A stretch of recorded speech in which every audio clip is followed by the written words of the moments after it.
तो दोस्तों आज मैं एक्सप्लेन करने वाला हूँ 2020 में आई एक स्पेनिश सुपरनेचुरल हॉरर फिल्म को, जो कि अपने आप में काफी डरावनी और इंटरेस्टिंग है। और इस मूवी के अंदर कई हद तक स्कैरी सीन्स भी दिखाए गए हैं, जिन्हें देखकर कई हद तक डर भी जाते हैं। और हाँ दोस्तों, अगर आपको ये वीडियो अच्छी लगे तो प्लीज चैनल को जरूर सब्सक्राइब कीजिएगा। तो अब और देर न करते हुए स्टार्ट करते हैं इस मूवी का एक्सप्लेनेशन। तो दोस्तों फिल्म की शुरुआत होती है सन 1972 में, जहाँ एक आलीशान बिल्डिंग को दिखाया जाता है, जिसमें दो भाई आपस में एक कंचे के पीछे लड़ रहे होते हैं कि तभी उनके हाथ से वो कंचा छूटकर एक दरवाजे के पास आ गिरता है। और अब जूलियन उस दरवाजे के पास जाता है उस कंचे को लेने, मगर उसका बड़ा भाई सेबास उसे उस दरवाजे के पास जाने से रोकता है, क्योंकि उसकी मॉम ने उसे बताया था कि उस भूतिया दरवाजे के पास कभी मत जाना। लेकिन अब जूलियन उस दरवाजे के नीचे से झांककर उस कंचे को देखता है, लेकिन तभी वो दरवाजा सडनली खुल जाता है और वो अंदर जाकर उस कंचे को ढूंढने लगता है। और वो कंचा एक चेयर के नीचे पड़ा होता है, लेकिन तभी हम उस चेयर के ऊपर किसी डीमन को देख पाते हैं, मगर वो डीमन अपना फेस पीछे करके बैठा था, जिससे कि उसका फेस ठीक से नजर नहीं आ रहा था।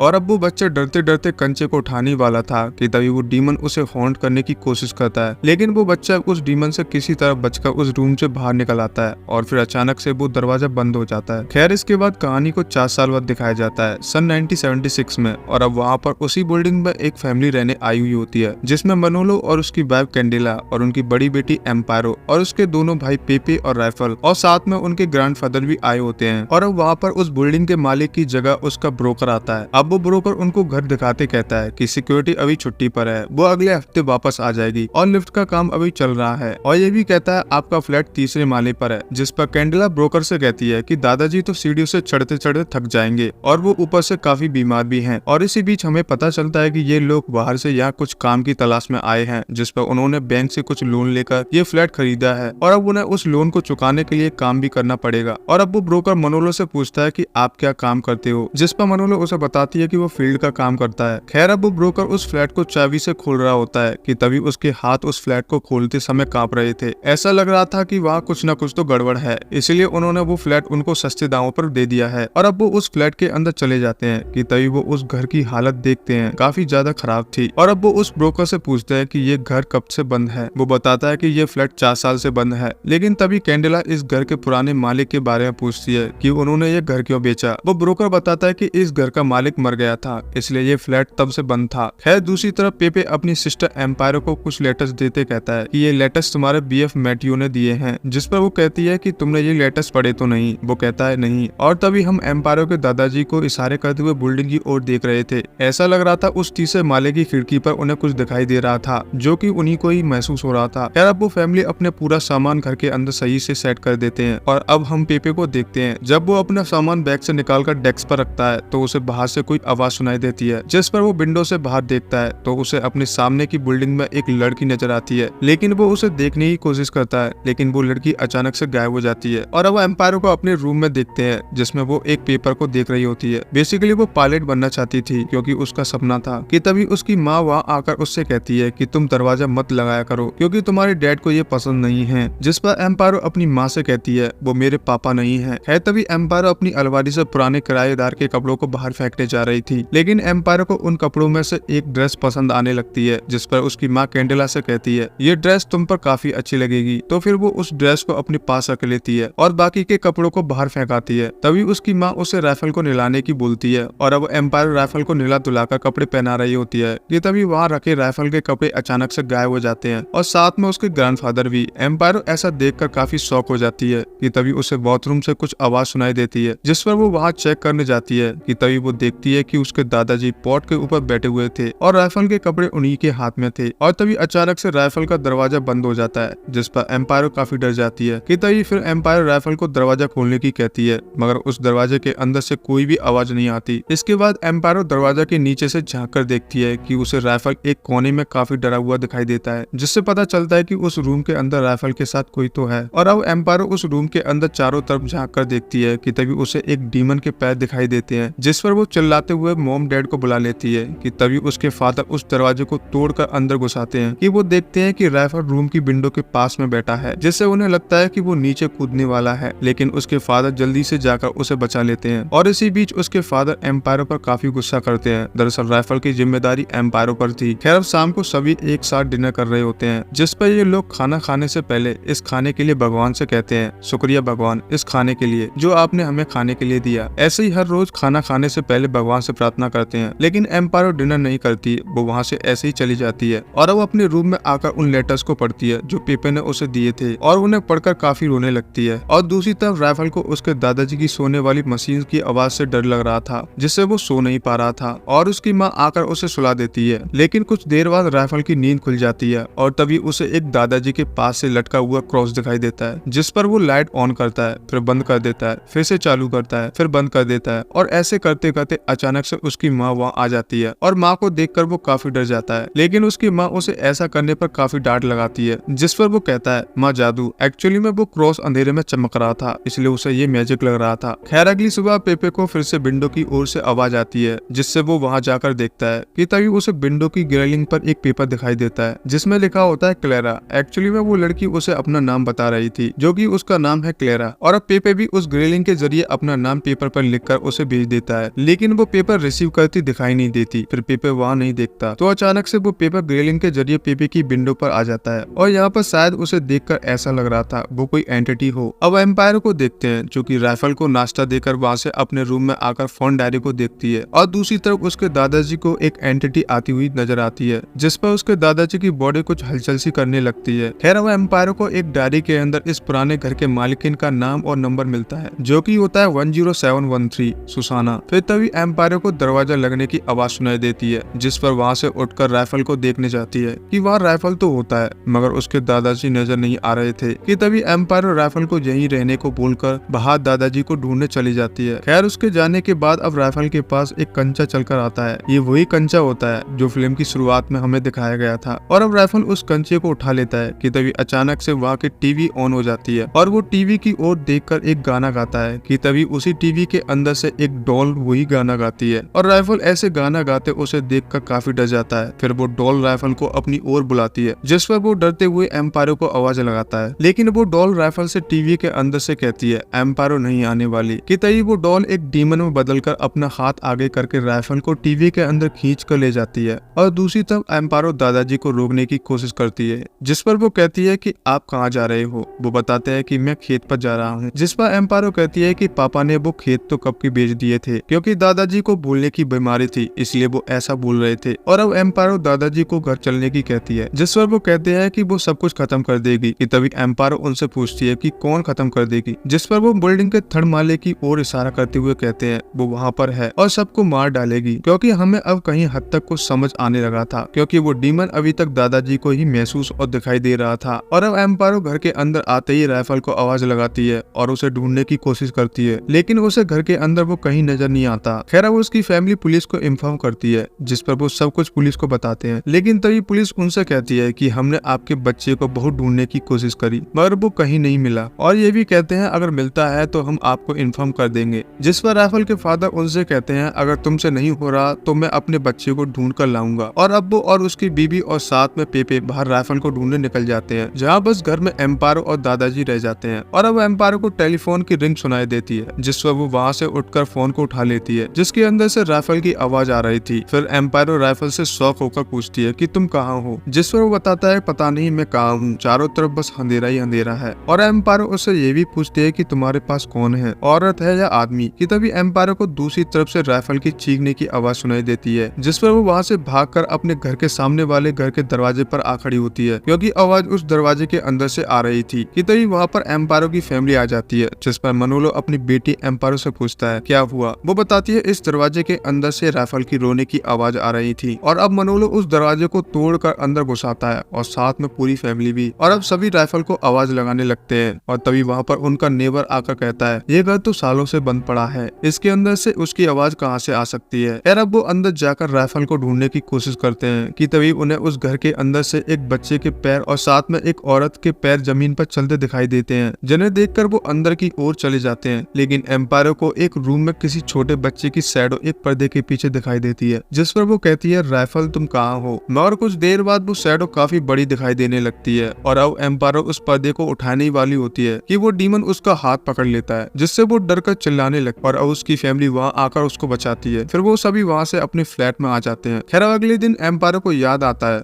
कि उसने एक डायरी के अंदर सुजाना का नंबर देखा था। वो सोचती है शायद सुजाना से जानकर कुछ मदद मिल पाएगी। और अब वो बाहर जाकर उसको फोन करती है, लेकिन जब वो फोन पर बताती है कि वो मलासाना 32 से बात कर रही है तो वहाँ से अचानक से फोन कट हो जाता है। अब इसके बाद पेपे को देखते हैं जो सामने वाले फ्लैट में रह रही लड़की क्लेरा से बातें लेटर्स के जरिए करने लगा था, लेकिन क्लेरा उसे पहले दिन से आज तक दिखी नहीं थी। और अब क्लेरा लेटर्स के जरिए उसे बताती है कि उसका भाई राइफल बिल्कुल ठीक है, और वो ये भी बताती है लेटर्स के थ्रू अगर वो अपने भाई से मिलना चाहता है तो वो उसे बेसमेंट के अंदर मिले। तभी फिर पेपे बेसमेंट के अंदर जाता है जहाँ वो लड़की पेपे के साथ रोमांस करने की कोशिश करती है, मगर पेपे अपने सामने रखे मिरर में ये देखता है जो वो इस लड़की के साथ है वो असल में एक बूढ़ी चुड़ैल है, और उसे देखकर काफी डर जाता है और ऐसे तैसे अपनी जान बचाकर वहाँ से भाग आता है। खैर अब हम एम्पायर को देखते हैं जो कि बाजार से कुछ सामान लेकर घर आई थी कि तभी उसे अचानक से बड़ी तेज वॉमिटिंग होने लगती है। इसके बाद वो अपने वॉशरूम में अपने पेट पर नोटिस करती है कि उसके पेट पर किसी के पंजे के निशान थे, और इसी बीच हमें पता चलता है कि एम्पायर प्रेग्नेंट है जो कि उसके पेट में पल रहा बच्चा उसके बीएफ यानी मैटियो का है। खैर इसके बाद एम्पायर किचन में पीने के लिए पानी लेने जाती है, मगर वहाँ के किचन के डोर में लगे हुए मिरर के थ्रू ये देखती है कि किचन के अंदर वो डरावनी चुड़ैल खड़ी है, और फिर डरते हुए उस डोर को खोलती है तो वो काफी शॉक हो जाती है क्योंकि किचन के अंदर उसके दादाजी थे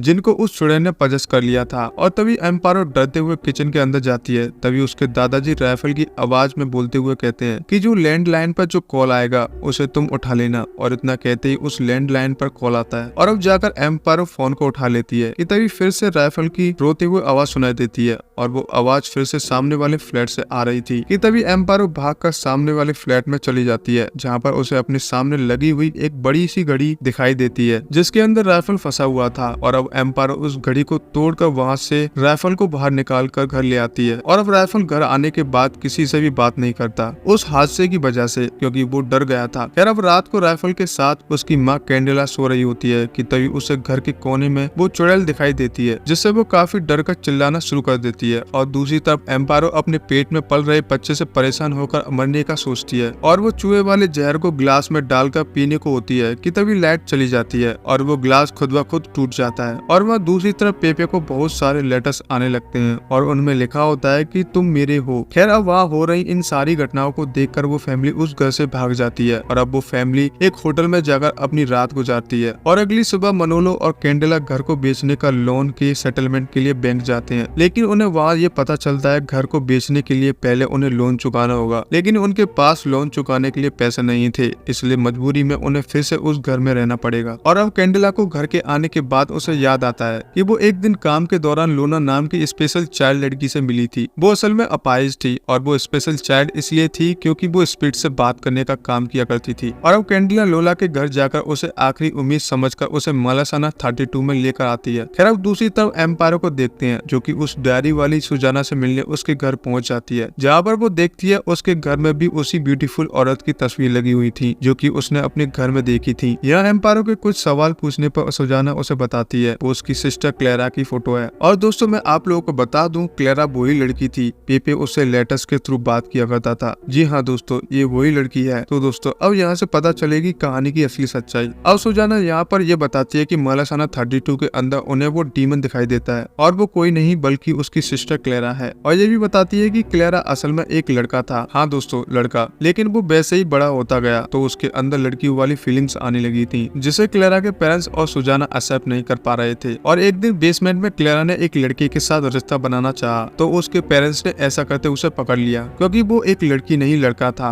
उसके अंदर लड़कियों जैसी फीलिंग्स थी, यानी कि वो एक ट्रांसजेंडर था। अब देखो जब उसके पेरेंट्स ने उसको ऐसी हरकत करते पकड़ा तो उसके बाद शर्म के कारण उसके पेरेंट्स ने क्लेरा को उसके रूम में लगी हुई उसी घड़ी के अंदर बंद कर दिया। ये वही है जिस घड़ी में क्लेरा ने राइफल को कैद करके रखा हुआ था। खैर इसके बाद सुजाना ये भी बताती है कि पेरेंट्स के बार बार पनिशमेंट दिए जाने के बावजूद भी क्लेरा नहीं सुधर रहा था, और उसे मौका मिलते ही वो लड़कियों की तरह सजने धजने लगता था। और ये भी कहती है जब वो बड़ी हुई थी तो वो माँ भी बनना चाहती थी, लेकिन क्लेरा की इन सारी बढ़ती मांगों को देखकर उसके पेरेंट्स ने खुद को ही खत्म कर लिया था। इसके बाद सुजाना ने क्लेरा को अपने माँ बाप का मौत का जिम्मेदार समझा, और सुजाना क्लेरा को उस 32 मलासाना घर में अकेले छोड़कर कहीं बाहर रहने के लिए चली गई थी। खैर इसके बाद उसकी मौत हो गई होगी। खैर अब सुजाना क्लेरा को ये भी बताती है कि उसको शुरू से एक बच्चा भी चाहिए था, इसलिए पहले उसने राइफल को अपना शिकार बनाना चाहा, मगर उसको एम्पायर के पेट में पल रहे बच्चे के बारे में पता चलता है कि तभी राइफल को छोड़कर वो एम्पायर के पेट में पल रहे बच्चे को शिकार के लिए चुनती है। और वो यही रीजन था कि उसने अपना शिकार पहले ही चुन लिया था। और अब एम्पारो क्लेरा का पूरा सच जानने के बाद अपने घर निकल जाती है कि तभी वहाँ घर पर देखते हैं जो कि क्लेरा की स्पिरिट ने लोला को पसेस कर लिया था और वो सबको हॉन्ट करने लगती है और फिर राइफल को अपना शिकार बनाने के लिए आगे बढ़ती है और फिर उसे मारने को होती है कि तभी वहाँ पर एम्पायरो आ जाती है और वो क्लेरा को समझाने लगती है जो कुछ भी उसके साथ में हुआ वो गलत था। वो इसके लिए क्लेरा से माफी भी मांगती है,